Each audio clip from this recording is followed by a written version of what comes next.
Hello, everyone, and welcome to the very first episode of What the Flight Radio, a podcast for flight crew, frequent flyers, and anyone that gives a about aviation and travel. I'm your host, Jess V. I'm thrilled to be recording this finally. This project has been in the works for such a long time, and I honestly just feel warm and fuzzy sitting down and recording this. So, as a reminder, the seatbelt sign is illuminated. I'm just kidding, but I'm just so used to saying that. But yeah, as a reminder, this podcast is proudly brought to you in part by Living by the F Word. If you're an F Word lover and you love flying, festivals, fashion, fine art, food, fitness, and living a life with a fulfill it yourself mentality, then you are in the right place.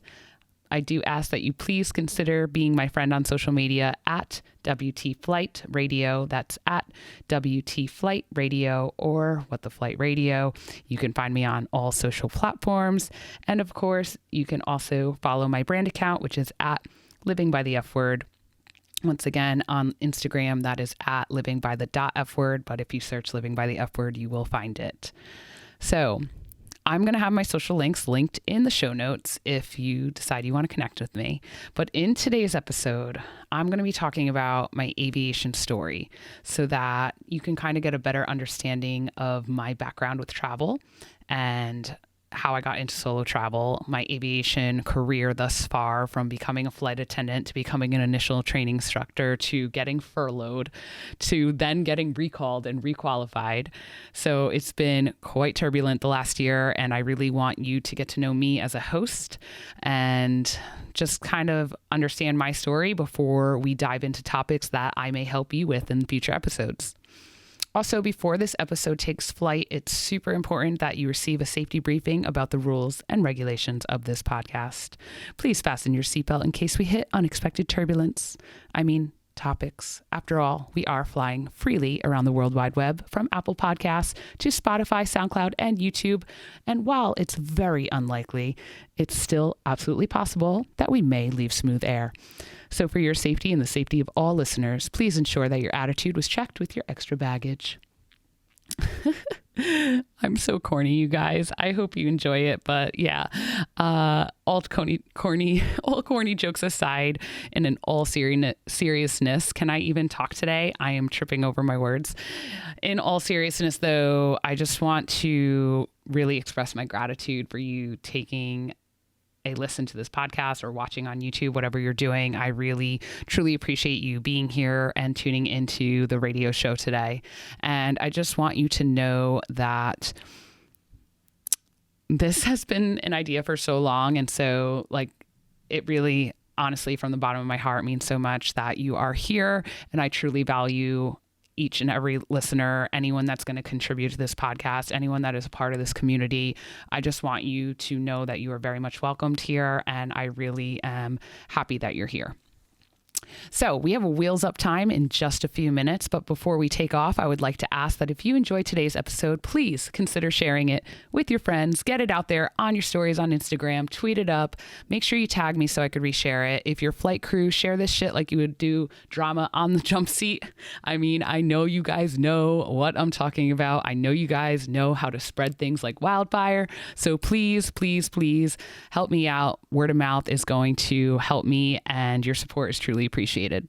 And lastly, before we dive in, I just want to give you this week's aviation lingo word of the day. So this is a segment that I want to do, providing that you're all interested in it, and we're going to see how it goes. But I'd like to highlight a word that is used within the industry. So this week's word is reserve. And I chose the word reserve because it's a term that I stated in the pilot episode 0, where I kind of just talk about what this podcast is going to be about and what it will do for you, my listener, and who I am and stuff like that. And I realized that I didn't really explain what that meant. And so I thought that that would be a good word to start off with for the first episode. So basically, a reserve flight attendant is someone that is on call either at home or at the airport, and they basically fill in for someone when they can't make a trip, or if there's not enough coverage for a trip, or if something happens where the entire crew times out and goes illegal and there's legalities issues. There's flight attendants that are on call, aka reserve, and they will fill in those positions for the rest of the flight crew. And depending on the airline you work for, it could be really tough because you really don't have that much freedom or control over your schedule or where you're going. So just like as an example, you could be on call at home. You could be enjoying your day at home. You're on call, right? And they could call you up, and within 3 hours, you could be on a flight going to Mumbai. So it's stuff like that. You just never know what you're going to get. And it's sometimes really fun, and other times it's a really difficult lifestyle because you're on call 24 hours a day sometimes. And yeah, it can be extremely difficult. And so I'm actually going to be going back to work in May, and I'm going to be on reserve. And so I feel like that's a term I'm going to be using a lot. So for any of my listeners that maybe are not within the aviation career or industry, that is a term that you might hear a lot. And so I thought that should be our aviation lingo of the day. All right, so it's wheels up time. Let's dive into this episode.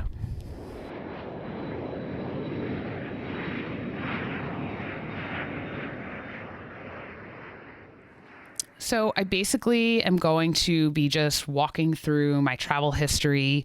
I'm going to throw in some story time. I don't really have a actual structure, really. I just want you to get a better idea about who I am and my background with traveling, how I got into aviation, how I became a flight attendant, how I became an instructor, and all that. So let's start from my college days, I guess, because I kind of want you to have a background, understand my background of what I went to school for, which has nothing to do with aviation, by the way. But yeah, basically I went to school for art. I have a BFA, so that's a Bachelor of Fine Arts degree, and my concentration was in graphic design and interactive media. I did travel abroad for school in 2008 to China, and we have an amazing instructor in our art department who was a professional Chinese ink master. He was an ink print maker and very well known in China, and he taught at our university, and every 2 years he would do a summer art in China program, and it was a 3-week abroad program that was absolutely amazing and so well organized. And he basically did all the organization of all the different cities we were traveling to, all the different artists we were meeting, all the different art we were going to be seeing, the architecture, everything. And the food was amazing. Everything was amazing about it. We had such a fun time on the trip, and I loved it, but I didn't get that travel bite, if that makes sense. So I don't know what it was. I find it really interesting, but it wasn't it made me want to travel to more countries. I don't know how to really explain it. Maybe it was because I didn't do the planning, maybe because it was such a large group of us traveling together for the same amount of period of time. You weren't really meeting new people. It was all everyone that was from the school group. So maybe we didn't really have a chance to branch out and enjoy what travel possibilities really could have been, if that makes sense. And so, yeah, I find that really interesting. And I kind of wanted to just start off with that because that's not where I really got addicted to traveling. And so anyways, after school, I graduated in 2010, and right out of my graduation, I had a failed internship. So that was kind of awkward because I was like, okay, I just got out of school for this. I, should be excelling at this. And then they let me go after 2 weeks. So I kind of got discouraged and kind of felt okay, maybe this isn't really for me. What should I be doing? I felt really kind of lost. And so just to pass time and to pay my bills, I picked up a waitressing and bartending gig, which I had done previously in college. I've basically been in the service industry my entire life. And so I picked up a waitressing job, and I was there for quite some time. And I did do some traveling the following year. Like, a group of us that were friends at the restaurant, we rented an RV and we followed Dave Matthews Band around the region that we're from to 4 different shows. And I did decide to solo travel earlier that year. And I actually do have a whole video up on my YouTube channel, which is Living by the F Word on YouTube. And it's about how raving and solo travel changed my life. And it's kind of like the story of how pivotal that point in my life was, because it kind of just snowballed effect to where I am now and why I love travel so much and how I got into this industry and everything like that. So yeah, basically I got involved in travel and festivals, and I will touch upon it here. Even if you've seen that video, you may not have. So I'll touch upon it a little bit here for anyone that doesn't know my story. So basically, I decided to go to Ultra Music Festival in 2012, which is a really large electronic dance music festival in Miami. And I went there solo, so I booked a hostel, and I ended up meeting a lot of people at that hostel, including 2 guys from Australia that were from separate parts of Australia, but they became my really good friends, and they pretty much convinced me that I could do solo travel because I was already doing it. And they kind of like put this little like light bulb in my head of, well, you're already solo traveling right now. Like, what's stopping you from going anywhere else? And like, I kind of feel like I just like lived in this little bubble.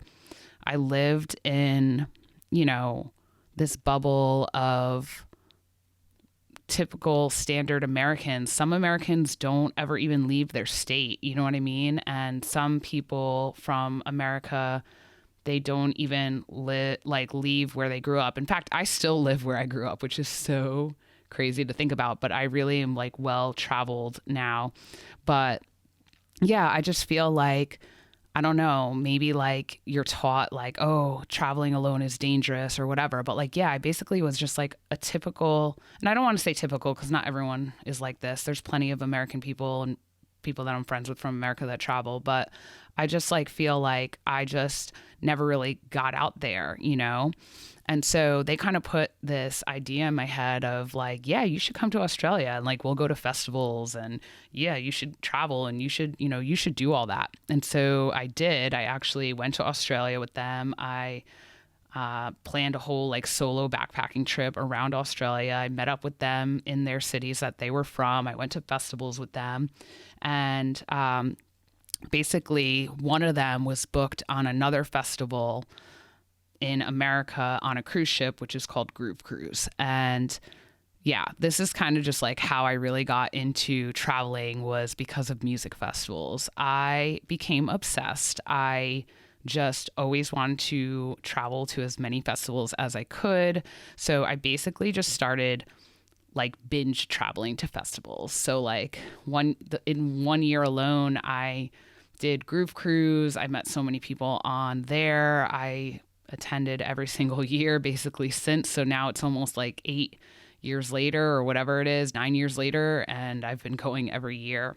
But I also went to Tomorrowland, which is one of the biggest global festivals in the world. There's over 200 countries that are in attendance. That's another big electronic dance music festival. And after I went to that festival, I planned like a whole solo trip, and I went to Barcelona, and from Barcelona I went to Ibiza, and I went to a lot of the clubs in Ibiza, and then I went to Paris, and then it kind of just became an obsession. Like, I could not get enough. I was like, festivals are the best thing that has ever happened to me. It is so much fun. I love the music. I love the people that I meet. They're so carefree. This is just so much fun and so amazing. And so basically I just kept traveling, and in the following year, which was 2014, after that, I got involved with like a lot of tour companies. So I went on a trip with Life Before Work, which is a tour company, and I went to Turkey and Greece with them on a yacht party after Tomorrowland, and I had gone to Tomorrowland and Coachella that year with the tour company I worked for, which is Awake Tours, who Anita Bass is the owner of that company, and she is like my soul sister and such a great friend of mine. And I really actually hope to have Anita on this podcast as a guest because she is like a young entrepreneur and she's just like a total badass and started her whole tour company, which involves traveling and group tours to festivals. So I worked for her and with her for several years. And that was like basically like a dream job because I was attending festivals for free and making lifelong friendships as a tour guide. You know what I mean? And yeah, and so this just continued on and on until we got to 2015. And so, like I said, I graduated college in 2010. And so here we are 5 years later, I was still waitressing. So I was a really hard worker at the job that I was at. I was a head waitress, so I would like work late and count all the money. And when everyone else would go to the bar next door, I would save my money so that I could travel. And then I would take extended time off to travel. And my bosses allowed me to do that just because I was such a loyal, hardworking employee to them that I would ask them like, hey, listen, if I take like a month off to go travel, like I'll work almost every day for you, like up until that point, if you let me go. And so like there was a really good relationship there. But like I said, like basically what happened was, you know, now 5 years has passed. I'm out of college for 5 years. I'm still waitressing and bartending. And for anyone that is in the service industry, I am by no means saying that that is not a good profession. It's a great way to make money. I just knew that I was like meant for more, if that makes sense. And on top of it, I just really wanted a job that had benefits. First of all, I wanted travel benefits. I was like, I need to find a way to travel for free. So I had already found a way to go to festivals for free because I started my blog, which is livingbythefword.com. I became a tour guide for Awake Tours. I'd like find all these outlets to cover festivals for free. So now I was like, now I need to travel for free. What can I do to travel for free? Oh, I could become a flight attendant. So I like just Googled flight attendant jobs, you know, really did not think much of it what the actual job was. Okay. Like completely clueless. Just like in my head, I was like, oh yeah, like I'm a bartender, I'm a server. I could like do that in an airplane. Sure. I could do that, you know? And so, yeah, I just basically Googled flight attendant jobs and started applying. And I think the first place I applied to was Virgin America, and they're based out of San Francisco. And, I must have answered something on their questionnaire wrong. So like a lot of jobs or job applications for becoming a flight attendant, they'll have like a survey. Not all airlines, but some have a survey that they want you to answer. And if you answer something wrong, it comes up as like a red flag and they don't like let you advance to the next process or step within that interview process. And so I got denied there. And so like, I was like, what did I do wrong? Like, what could I have answered wrong? And so I went onto YouTube and I started watching flight attendant tips for becoming a flight attendant and flight attendant interview process. And it was different channels that I was watching there that I realized, oh, I think I know what I said wrong. So like there was a question that I think like, would you rather work alone or as a team? And I think I put alone just because in my head as a server, I was just a server for so long that I was working my tables. I was working for my money, you know what I mean? So like, of course, I was like a good team player. I worked at a restaurant, but like, I just wasn't thinking like the bigger picture with this interview process. And so I learned a lot by watching YouTube videos. And then the opportunity came up for the company I work for, which is a major US airline. And the process was so quick. It was lightning fast. Like I still to this day, can't believe how fast it went and still has gone. So basically, I applied. Within the next day, I got an email to do a video interview. I had to complete the video interview within a couple days, like within a week's time, I would say. Within that time that I had to complete the video interview, I was invited to a face-to-face interview, and then I was hired right on the spot, drug tested, and basically scheduled for training within all under 3 weeks. It was so fast and really like kind of crazy. So then I obviously went through training and I became a flight attendant towards the end of 2015. And yeah, and then even within a year, they were hiring so much at my company that I became a line holder. So it's basically when you hold a schedule. So I was off reserve. So I was not on call anymore. So it was like everything happened really fast. And because of becoming a line holder, but even like prior to becoming a line holder, I was traveling so much to festivals because now I could for free. And like there's like this certain mentality that people in the aviation industry have of just hopping on planes because we can. We can hop on the planes for the company we work for. We could hop on different companies' airplanes if the space is available. So there's this mentality of like, oh yeah, I can meet you for lunch in another city, or oh yeah, I'll pop in on my layover, or oh, you're going there, I'll pop over and meet you for a day and then I'll come back. There's a lot of that going on because we're just on planes so much that we're just like used to that. And we're just used to having like shorter layovers within a city. So like, why not just do it for fun too, right? So like I was doing stuff like I flew down to SXM Festival in St. Martin for like 2 days. You know what I mean? Like stuff like that. I was buying tickets for all this stuff, even if I couldn't have full off for it, and like was just sending it to all these festivals. I think it was like the most I've ever traveled to festivals was that year. And so, yeah, I probably did like over 10 festivals that year just because I could fly to so many. So anyways, I was on and off reserve for like, you know, the next few years. And then in 2019, I decided to become an initial training instructor for my company, which was a major goal of mine. I always wanted to teach. My mom always thought I was going to be an art teacher because obviously I have an art background and I'm very creative, but like I'm very good with kids. I'm very patient with people. And so I love teaching people and I love talking and stuff like that. So like she just always thought I'd be a teacher. And so I myself always kind of wanted to be an instructor, especially after seeing like some of my instructors that taught me. I just felt like they were so passionate about wanting to help aspiring flight attendants, and me going into the career really not knowing what the job was about. Like obviously the number one goal of a flight attendant is to protect the flight deck and to protect the passengers and save them if there's an emergency. But like, I wasn't even like thinking like that. I was just thinking like, yeah, I could bartend, like no problem. You know what I mean? So there was just so much in training that I didn't even like think about when I was there. And like, until I was there and I was like, oh yeah. Okay. Yeah. Oh, okay. Yeah, I have to do that. Okay. Got it.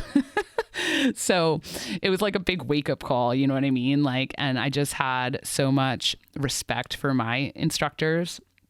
And so I really just thought, what a great way to be a part of someone's life and experience within this career, right? So yeah, so I became an instructor and our company was really looking to hire a lot of people. I mean, if you think about it, pre-COVID, everyone was traveling. Everyone was traveling everywhere. And they were traveling for weddings. They were doing destination weddings. They were doing destination, you know, bachelorette parties or, you know, anything. Everyone was traveling for everything. Business was a huge thing. People were traveling, lots of like transcon people that would, you know, be based in New York, but fly out to San Francisco every week for their business or, you know, have a business meeting every week. You know, some people actually fly more than flight crew, which is like so hard to believe, but it's really true. Like, It was so busy. And then 2020 came around. No one could have ever predicted any of this. I mean, I still think that it's crazy that a year later, we are still very much not out of this whole COVID situation. It's just completely crazy to me. But yeah, anyway, I became an instructor and it was very short-lived. So it was only for a couple months and then COVID came and then I basically got involuntary furloughed, which was so nuts. Never in my life did I think that was going to happen with this career. I just thought, okay, the aviation business is not going anywhere. We are thriving. We are hiring. We are hiring a lot. People are traveling. People love to travel, especially millennials like me. They want experiences over buying items. They'd rather buy a trip or something like that and have an experience. You know what I mean? So everyone was just doing that. And then older generations were traveling for work. And so I just think everyone was in this travel mode. It was becoming more and more popular to do. And yeah, and then it just came to a complete halt. And so I just never expected that. I kind of feel a little naive. In fact, I think a lot of people around my seniority really felt a little naive, to not have a backup plan, because here I was okay, I'm set for life. And then this all happened, and to get furloughed, it was so, especially during a pandemic, to not have insurance was so fucking scary. It was really mind blowing. So then an added twist. Sorry if my puppy is barking. I've already tried to re-record this a couple times, so I'm just going to keep it going. If you hear her, I am so sorry. She is 4 months old and she literally is so adorable, but I'm trying to work out how to record for YouTube and my podcast with her, and it's been quite the challenge. I've been giving her treats, and sometimes if she hears me, it doesn't matter. She just yelps and wants to come see me. So anyways, getting back on topic. So yeah. So then, of course, now we're talking about currently where we're at now. So I just got recalled, and I got recalled because of government support here in the United States. So I'm extremely grateful for that, because unemployment was honestly a big mess, and I'm super grateful to be recalled and have this government assistance to help keep many aviation workers employed through September at least. I really hope by then we have COVID under control, and I hope more and more people start getting vaccinated. I did just get my second dose of the Pfizer yesterday, so I'm feeling very happy about that. I'm feeling very happy about being vaccinated and getting vaccinated to go back to work. I'll feel better about being on layovers. I will feel better about being around people.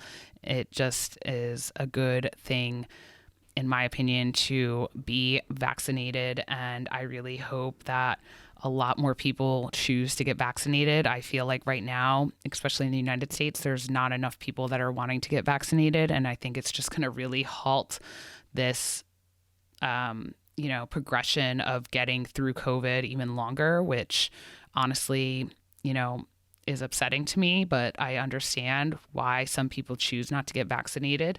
I actually usually don't get vaccinated myself for the flu or anything like that. So I totally get it, but this is different because it's a life-threatening disease. So, or a life-threatening virus, whatever you want to say. So yeah, but that's not what I'm here to talk about. It's just basically, I'm very grateful for the government support to be back to work. And I hope that I don't get furloughed again, is basically where I'm going, but we will find out. Anyways, I am going to take a quick break, and I will be right back with aviation news and the rest of the podcast.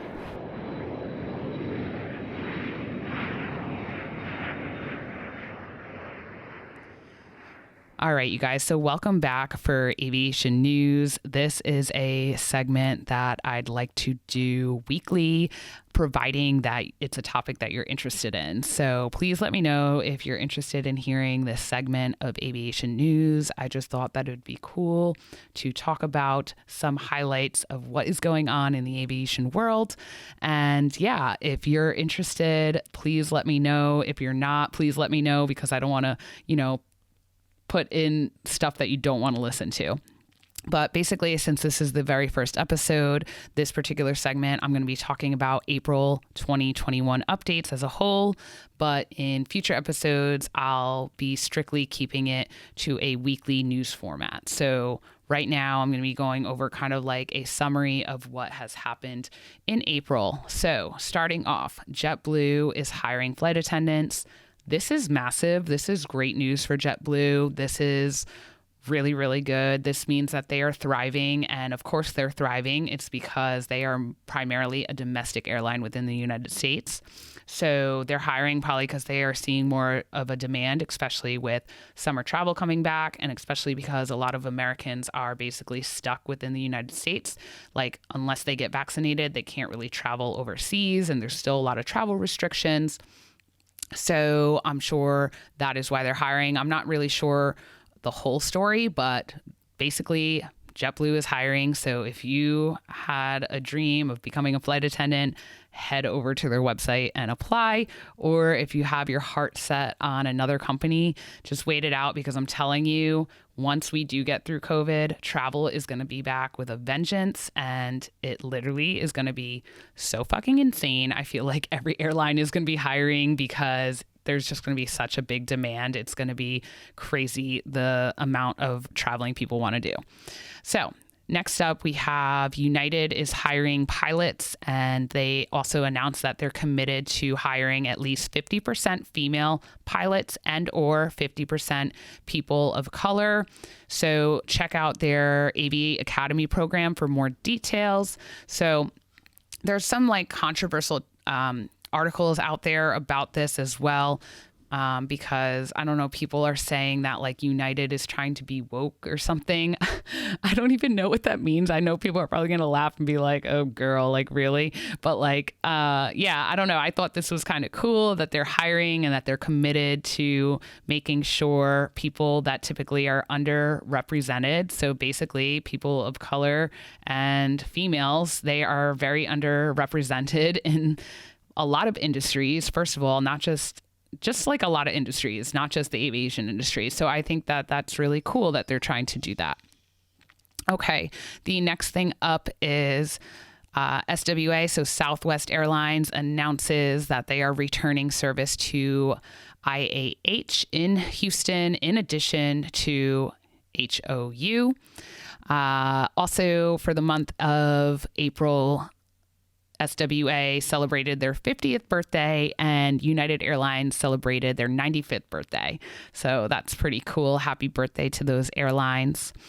Another thing that came up was fuel for thought. So United's EcoSky's plan for sustainable fuel, or fuel made for renewable resources and by waste byproducts, is going to be one of the fastest and most effective ways that United is reducing the emissions generated by their aircraft. And they hope to be 100% green by the year 2050. So I'm actually recording this episode on Earth Day. So happy Earth Day. I know it won't be released on Earth Day, but since I'm recording, I think that's a pretty cool announcement for sustainable fuel and taking care of the planet we live on, because quite frankly, airlines are not that sustainable. I mean, different airlines try to recycle, but not all do. And half the time it gets thrown out anyway. And there's just like a lot of things like that planes do that are not so great for the environment. So as much as I love this career and as much as I love traveling, yeah, it's kind of just like, okay, like hopefully all these airlines can step it up and, you know, move forward in this direction. All right. And last but not least, I have airlines face new security threat, fake COVID-19 test certificates. So I didn't really look too much into this or really didn't even know about it, but yeah, it seems like people are going to start faking that they got a negative test in order to travel or something like that.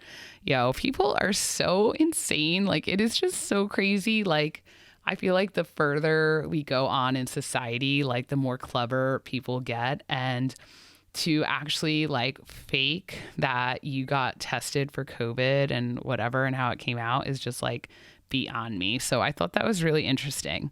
So that wraps up our aviation news segment. I'm going to take a quick break and I will be right back.